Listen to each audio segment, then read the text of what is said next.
عمیر صاحب یہ بتائیے گا کہ آپ لوگ کل خصوصی کمیٹی کے اجلاس میں بھی شامل نہیں ہو رہے، اور حکومت نے جو 18 کو اجلاس بلانا تھا قومی اسمبلی کا، وہ 17 کو اب بلا لیا گیا ہے. ایسا لگ رہا ہے حکومت تو بڑی تیار ہے آئینی ترمیم لانے کے حوالے سے، ایسا تو نہیں چیزیں کہیں آپ کے ہاتھ سے نکل رہی ہیں؟ اچھا جی، ہماری والی صورتحال بتانے سے پہلے میں تو سمجھوں گا حکومت مکمل طور پہ تیار نہیں، حکومت تھوڑی سی لیٹ ہے. اس حکومت کو چاہیے تھا 12 اکتوبر کا دن میں جو انہوں نے خاموشی اختیار کی، اس خاموشی کے بجائے 12 کو ہی یہ کانسٹیٹیوشنل امینڈمنٹ ٹیبل کرتے، اور یہ جو نئی انہوں نے الائنس بنائی ہے اس آمریت کے ساتھ یہ تجدید عہد وفا کرتے کہ ہم کس طرف کھڑے ہیں، تاکہ پوری قوم کو پتہ چلتا کہ اس آئینی ترمیم کا مقصد کیا ہے. باقی جو تحریک انصاف کی تیاری کی بات ہے، دیکھیں دلوں کے حال اللہ جانتا ہے، پر عمران خان نے جو انقلاب برپا کیا ہے وہ عام عوام سے لے کے اس کی لیڈرشپ تک میں آ گیا ہے. دیکھیں لیڈرشپ ہل ہی نہیں سکتی، سب کو پتہ ہے کہ ان کا فیٹ ڈیپینڈنٹ ہے عمران خان کی کال پہ. اگر بڑے بڑے ہمارے ساتھ بیٹھے ہوئے ہیں پانچویں دفعہ کے ایم این ایز بھی موسٹلی تین دفعہ کے تو ہیں ہی ہیں، وہ بھی نہیں آج سوچ سکتے عمران خان کا ساتھ چھوڑنا، کیونکہ انہیں پتہ ہے کہ عوام میں پذیرائی نہیں ہے جس طرف جانا ہے. اور یہ ایک بہت بڑی چیز ہے جو اس وقت تحریک انصاف کو جوڑ کے بیٹھے. آپ کے نہ ہوتے ہوئے بھی ترمیم کا امکان تو بہرحال موجود ہے، تو جب ترمیم کا امکان موجود ہے تو کیوں نہیں ہو سکتا کہ آپ مولانا فضل الرحمان کی جو ترمیم ہے، جو ایک بینچ بنانے کی بات کرتی ہے ہائی کورٹس پر، سپریم کورٹ میں آئینی بینچ، تو اس کے ساتھ چل پڑے؟ دیکھیں اس ترتیب میں ڈسکشن ہوئی ہیں، اس میں حامد خان صاحب بھی، گوہر صاحب بھی، ان ساروں نے اس پہ اپنی ان پٹ دی ہے. وہ ایک قابل عمل چیز ہو سکتی ہے، بالکل آپ ٹھیک کہہ رہے ہیں. بینچ ہونے سے کوئی سپریم کورٹ مسخ نہیں ہو جائے گی، سپریم کورٹ ختم نہیں ہو جائے گی، یا کوئی آپ کے آئینی ادارے پہ حملہ نہیں ہو جائے گا. تو بینچ مینجمنٹ کے ایشوز ہیں، وہ ایون چیف جسٹس صاحب بھی دیکھ سکتے ہیں. اگر آپ کو اس چیز پہ ٹرسٹ نہیں ہے، آپ اپنے اینڈ پہ اس کی کانسٹیٹیوشن کرنا چاہتے ہیں، تو وہ بھی ہو سکتا ہے.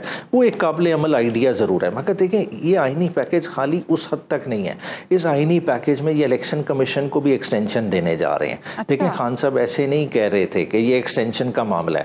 دیکھیں یہ کیا کرنا چاہ رہے ہیں کہ جو اس نے دسمبر میں ریٹائر ہونا ہے، جب تک نیا چیف الیکشن کمشنر نہیں اپوائنٹ ہوگا پرانا کنٹینیو کرے گا. یہ دیکھیں پورا کا پورا سسٹم بن کس لیے رہا ہے؟ وہ اس لیے بن رہا ہے 8 فروری کو جو ڈاکہ ڈلا ہے اس عوام کے مینڈیٹ کو، اس کو پروٹیکشن ملے، اس آنے والے وقت میں کوئی اس بارے میں سوال نہ اٹھائے، اور اس گٹھ جوڑ کے تحت یہ سارا کام ہو رہا ہے. تو آپ لوگوں کے جو رہنما ہیں وہ سب انٹیکٹ ہیں اس وقت؟ دیکھیں جو نمبر گیم ہے جی وہ بڑی واضح ہے. دیکھیں نون لیگ اور یہ الائنس بڑا کلیم کرتا ہے، انہوں نے اپنی 214ویں سیٹ جس طرح سے حاصل کی وہ ساروں کو پتہ ہے کہ جی راتوں رات سمینہ گرکی صاحبہ کا نوٹیفیکیشن ہو گیا. حالانکہ اس سے پہلے ریزرو سیٹ کی ججمنٹ موجود ہے، آج تک وہ امپلیمنٹ نہیں ہوئی کیونکہ نمبر ضروری تھا، انہوں نے وہ دے دیا.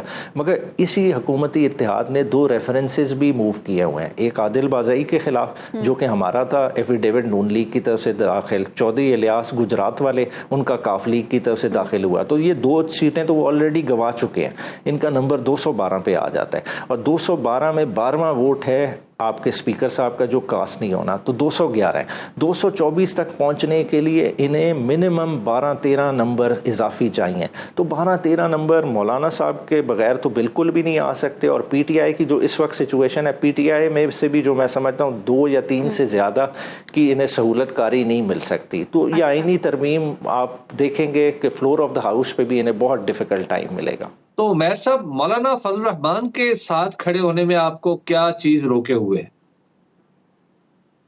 دیکھیں مولانا صاحب کے ساتھ تو ہم کانسٹنٹلی نیگوسیشنز میں ہیں، مگر دیکھیں مولانا صاحب کی اپنی ایک پارٹی ہے، ان کا اپنا نقطہ نظریہ، اپنا سوچ ہے.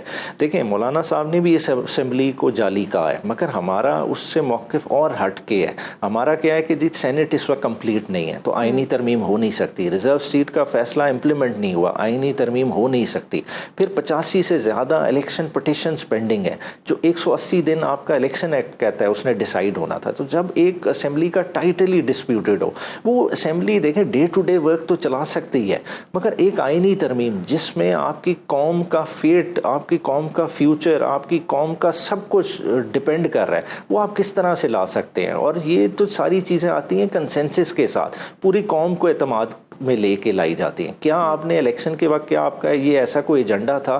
کیا کسی پولیٹیکل پارٹی کی طرف سے یہ تقاریر ہوئیں کہ ہم یہ آئینی ترمیم لائیں گے؟ آپ نے تو عوام سے اس چیز کا مینڈیٹ ہی نہیں لیا, آپ کے پاس تو یہ اختیار ہی نہیں ہے, تو آپ یہ کس طرح سے پورے آئینی ڈھانچے کو بلڈوز کر سکتے ہیں؟